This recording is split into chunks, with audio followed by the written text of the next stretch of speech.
Là, on va avoir une scène du film, c'est la bande-annonce du film, le fondateur. C'est l'histoire de la création de McDonald's. Si vous ne l'avez pas vu, franchement, ce film, regardez-le. Il est ouf, il est sur Netflix. 2 minutes, après on parle ensemble de ce passage. Je sais ce que vous vous dites.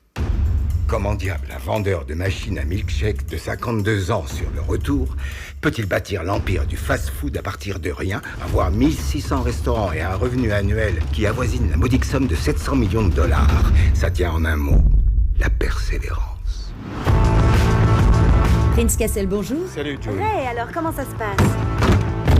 Les tonnerres, les clients sont très enthousiastes. On a une commande. 6 mixeurs. Je l'adresse à qui? McDonald's. Vous voulez faire le tour? Vous voulez quelque chose de différent. Et c'est là que mon petit frère a eu l'une de ses meilleures idées. Des commandes prêtes en 30 secondes au lieu de 30 minutes. Unique, original. On n'a jamais vu ça. C'est révolutionnaire. C'est exactement ça, c'est révolutionnaire. C'est quoi ça? Les arches dorées. Ça met le restaurant en valeur. Il faut des McDonald's partout.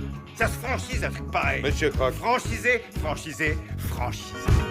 McDonald's pourrait bien être la nouvelle église américaine. Et elle n'est pas ouverte que le dimanche.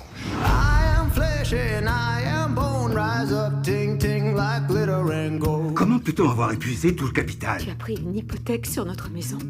On pourrait tout perdre.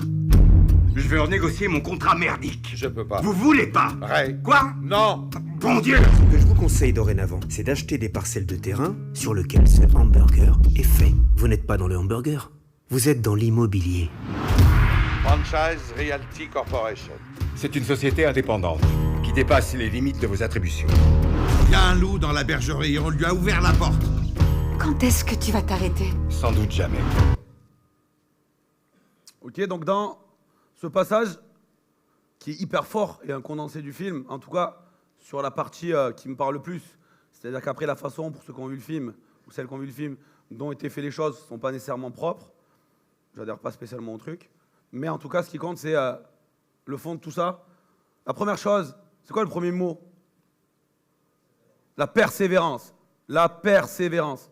Truc hyper important. La persévérance, pour moi, qui va avec la résilience, qui va avec la rigueur, sont 3 qualités fondamentales pour être un top entrepreneur, un top conseiller immobilier, un top agent immobilier. C'est pareil. C'est ça qui fonctionne. C'est pas d'avoir du bagou, comme on nous dit. Oh, moi, j'ai un bagou de fou, je vendrais des moufles à un manchot. Ah, tu dois être bon, toi. C'est pas ça. Persévérance, hyper important. Après, on nous dit croire en soi. Croire en nous. Comment on peut fonctionner si on ne croit pas en nous? Croire en nous, ça veut dire nous aimer. Nous aimer, aimer la personne qu'on est. Et on verra que dans le fait d'être entrepreneur, ça permet d'être aligné avec ses valeurs et de jamais faire quelque chose qu'on n'a pas envie de faire pour des raisons de déontologie ou pour des raisons de transgression de ses valeurs et de sa propre norme. Ensuite, on nous parle de réussite, on nous parle de révolutionnaire, parce que derrière chaque entreprise, il y a quelque chose de révolutionnaire. Ok, nous, en immobilier, on parle toujours de disrupter le marché. Il y a plein d'essais, plein de choses se font. Mais en tout cas, l'idée, chacun veut faire quelque chose de différent. Et il y a la notion de sacrifice.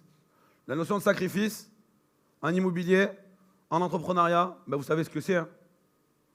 Pour celles et ceux qui sont à leur compte, ben des fois, on me dit « Ah, ça fait 3-4 mois, je n'ai pas vendu. » Et alors? Je vais vous montrer la gueule de mon bilan après 8 ans d'activité. Je vais vous montrer mon bulletin de salaire et je vais vous montrer mon taux horaire. Après 8 ans, ça, si ce n'est pas de la persévérance. Et pas après 2 mois, 1 mois. Et pourtant, hein, il fallait bien remplir un frigo aussi. Je n'avais pas encore d'enfant, donc c'était plus facile à ce moment-là.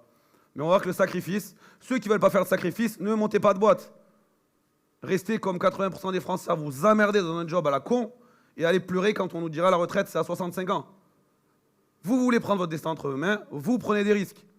Et vous faites des sacrifices à court terme pour pouvoir être bien à long terme. C'est très facile. La persévérance, ok? Le créateur de KFC, rapidement pour l'histoire, 1009 refus, c'est pas une faute, hein. 1009 refus. Il avait plus de 60 ans. Il a sillonné tous les États-Unis pour vendre sa recette révolutionnaire, qui semble l'être au vu du nombre de KFC aujourd'hui dans le monde, avant d'entendre le premier oui. C'est de la persévérance. Hein, j'ai appelé 4 clients en pige, ils m'ont tous dit non, franchement. Et franchement, merci à Jean-David, merci à Romain. Je ne savais pas leur contenu, je savais juste que ça allait être bien comme toujours pour ce qu'ils ont dit hier. À quelle heure on dit que la prospection c'est difficile? Pour aller parler à des guignols qui taillent leur haie dans le jardin? On a peur de quoi en fait? On n'a pas honte de la persévérance. Ça, c'est de la persévérance. Autre exemple, Michael Jordan. Vous voyez, j'ai pas mis du foot, j'ai mis du basket pour une fois. J'ai raté plus de 9000 tirs dans ma carrière. J'ai perdu près de 300 matchs.